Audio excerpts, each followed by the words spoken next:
Шыншыл Яник. Баяғыда естігеніне емес, көргеніне сенетін, өтірік айтпайтын, шынды айтудан қайтпайтын Яник деген бір жігіт болыпты. Шыншыл Яник деген даңқы елге тарап, аңызға айналыпты. Сыртынан сүйсіне мақтаған елдің сөзі патшаның құлағына да жетіпті. Күндердің күнінде патша Яникті шақыртып алып, оның өз қалауы бойынша малын баққызыпты. Анда-санда патша шақыртып алып, малының жағдайын сұрайды екен. «Сәлеметсіз бе, мәртебелі тақсыр?» дейді екен Яник, қолын қусырып, басын иіп. «Амансың ба, шыншыл Яник?» дейді екен патша. «Сиырларымның халы қалай? Емшектері жер сызады. Тайыншаларымның халы қалай? Тайыншаларыңыз тайдай. Бұқаларымның жағдайы нешік? Мүйіздері қарағайдай. Тоқтықтан топырақ шашып, баптылықтан бәйтеректерді сүзіп құлатып жүр. Жарайсың, бақташым», деп патша Яникті арқасынан қағып, айналасындағыларға үлгі ете сөйлейді екен. Патшаның Яникке берген ерекше ықыласын көре алмаған бас уәзір бір күні: «Тақсыр, кім көрінгенге мақтау сөзіңізді қор қылмаңыз.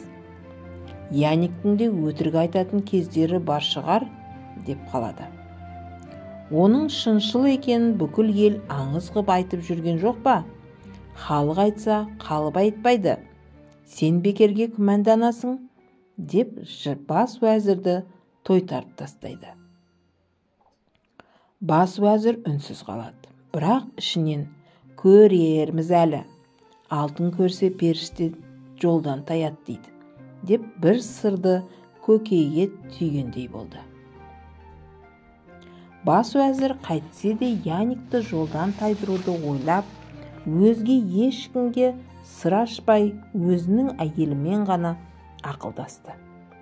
Екеуі әлденелерге келісті де, әйелі дереу тауда мал жайып жүрген Яникке тартты. Уәзірдің әйелі Яникке аяқ астынан уәзірдің ауырып қалғанын, емші қарағай мүйіз қара бұқаның жүрегімен қақтырса жазылатындығын, бірақ оны табанда тез орындамаса күйеуіне қауіп төніп тұрғанын, Яникке зор сенім артып, әйелдің өзінің келгенін айтып, бол-болдың астына алады. Патшадан рұқсат сұрап, жатуға уақыт болмағанын да ескертеді.